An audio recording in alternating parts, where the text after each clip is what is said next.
Assalamualaikum, salam literasi. Ya, kembali di Putu Buku.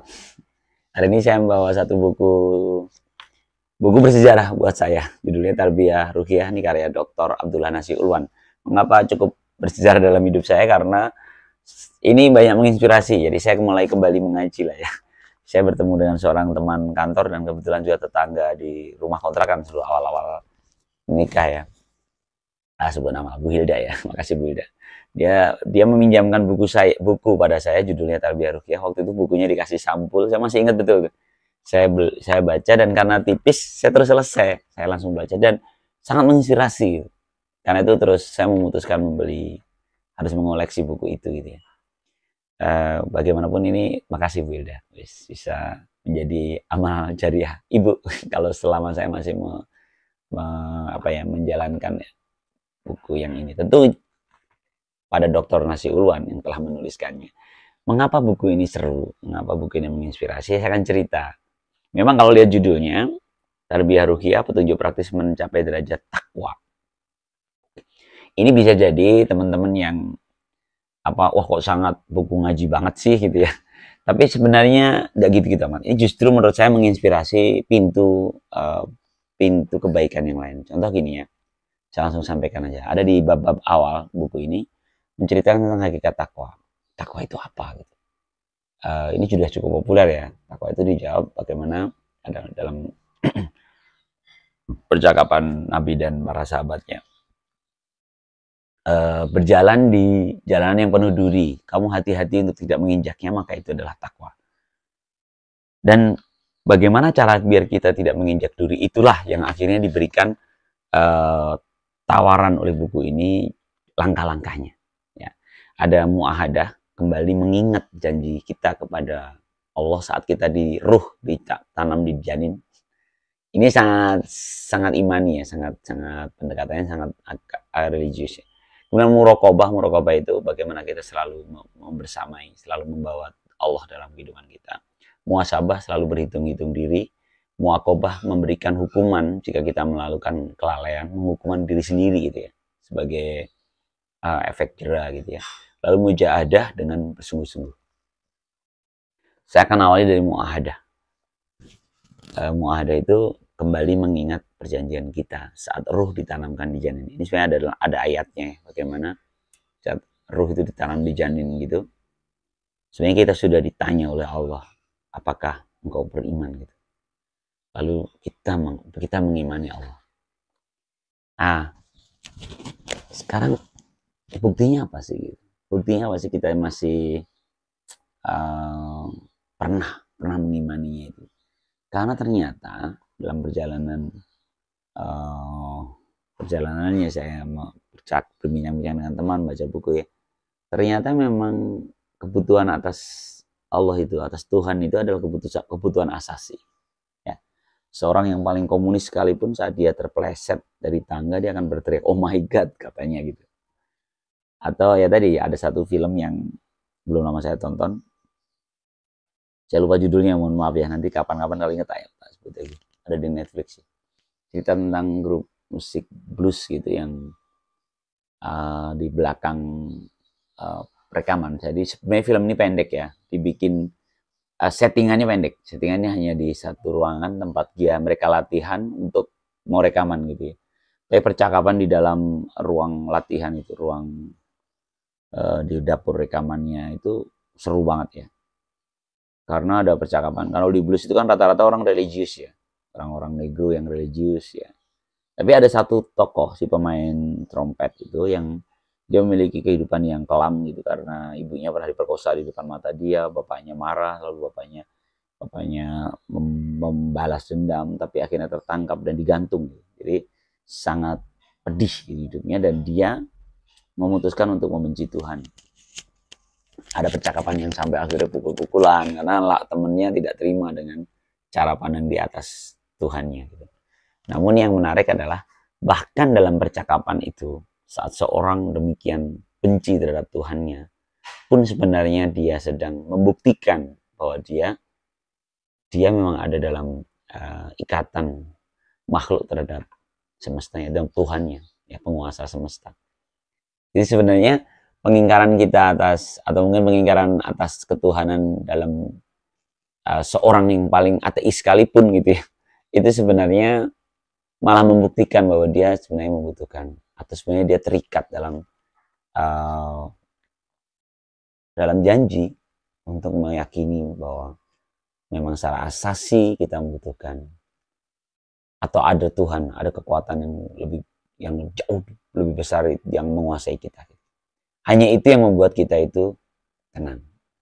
Makanya ini ditaruh di jalan yang awal, karena sebenarnya kalau kita belum selesai di titik itu, ya kita masih ada banyak hal tentang keluhan, ya, tentang ketidakterimaan atas kehidupan dan sebagainya. Jadi kuncinya tetap kembali ke perjanjian itu. Sorry ya, ini jadinya dalam. Kemudian muraqabah ini dalam perjalanannya dia mestinya merasa ada Allah dalam setiap apa yang kita lakukan itu. Saya pikir nggak perlu ini ya satu-satu ya. Yang jelas caranya itu muraqabah itu adalah ya dia selalu membawa kesadaran atas Tuhan gitu dalam setiap langkah kita, membersamainya. Kemudian muhasabah itu introspeksi, kita menghitung-hitung diri sendiri, kita hitung ulang, kalau mau tidur gitu kita hitung, gue ngapain aja ya, jangan terlalu nggak usah terlalu apa ya, ukurannya mesti manusiawi juga kan, apa yang kita ini. Tapi kalau rajin dihitung, bisa kita progresnya ketahuan di akhir selalu bertambah. Kemudian muaqabah itu memberikan sanksi. Jadi kita memberikan sanksi sendiri, misalnya saya melakukan kelalaian di titik ini, maka saya akan ganti dengan gitu. Dengan seperti itu akhirnya prosesnya akan lebih baik, pelan-pelan akan menjadi lebih baik. Banyak kisah tentang itu ya, bahkan ada seorang sahabat yang mensedekahkan seluruh kebun kurmanya ketika kebun kurmanya melalaikan dia dari sholat, sampai seperti itu. Kemudian mujahadah itu optimalisasi, jadi manjada wajada itu ya, itu mengoptimalkan. Kalau saya suka dengan manjada wajada itu justru penjelasan Ustadz, tokohnya namanya Ustadz Salman ya, di novel 5 Menara yang sudah difilmkan. 5 Menara itu cerita tentang di santri, di latar belakang aslinya sih pesantren Gontor ya, namun di situ di pesantren Madani atau apa gitu ya kisahnya. Saya membekas di kepala saya itu justru ketika dia pertama kali masuk kelas, lalu Ustadz Salman itu datang membawa golok yang tumpul gitu dan sebatang kayu. Lalu dia tidak ngomong apa-apa di kelas, dia hanya meletakkan kayu itu di meja, kemudian dia potong dengan golok yang tumpul itu berulang kali sampai murid itu semua ikut berdiri merasakan bagaimana ingin ikut memberikan motivasi untuk terpotongnya. Dan ternyata setelah kepotong ditangkat kayu itu, potongan dua kayu itu, lalu dia mengatakan manjada wajada, diulang-ulang sampai semua ikut mengikuti. Kelas yang menarik menurutku ya, bagaimana seorang guru yang dia tidak menceritakan definisi panjang lebar, dia hanya memberikan contoh. Dengan golok yang tumpul pun akhirnya kepotong jika dia sungguh-sungguh memukulkan goloknya itu. Dan itu di depan anak-anak yang di usia yang sedang golden age ya, dia sedang cepat menangkap inspirasi positif. Bahkan saya penonton filmnya aja gitu, saya merasakan sampai sekarang masih, kalau bicara manjada wajada itu seperti apa yang dilakukan Ustadz Salman. Demikianlah ya, buku ini luar biasa. Nanti ada satu bab lagi yaitu tentang faktor-faktor yang menumbuh suburkan. Jadi apa sih yang bikin subur itu? Diulas di sini ya.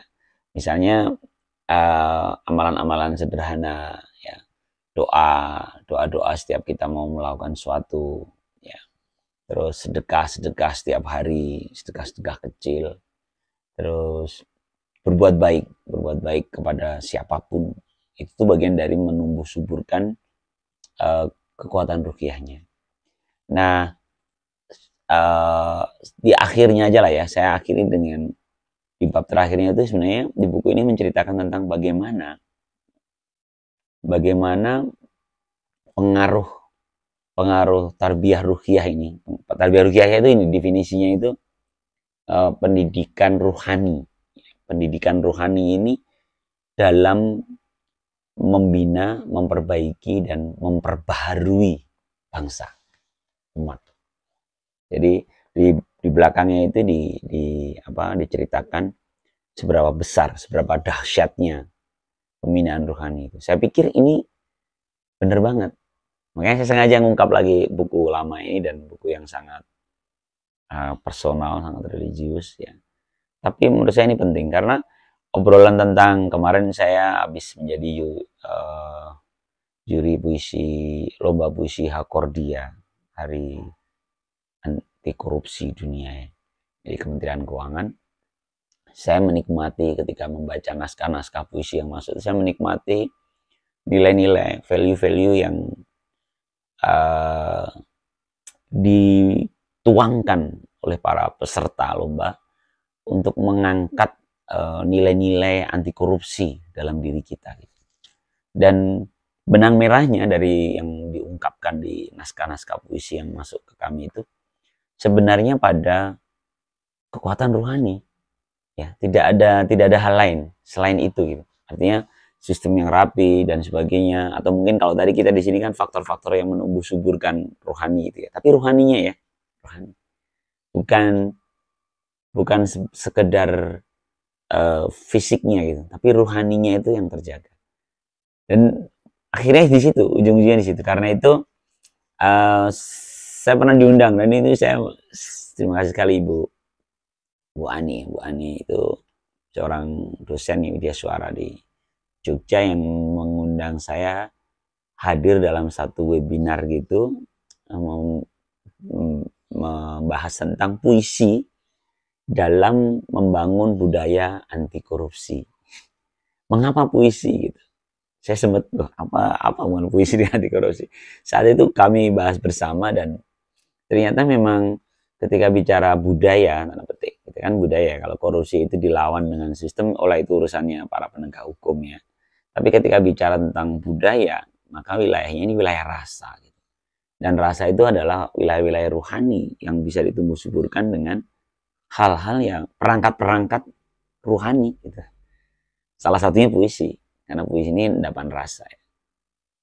Karena itu, ini sekalian sharing aja. Saya termasuk yang kurang nyaman pembahasan puisi secara dingin gitu ya. Membahas puisi secara dingin dengan memang harus ada yang membahas itu, tapi kalau saya termasuk yang nggak mampu itu ya.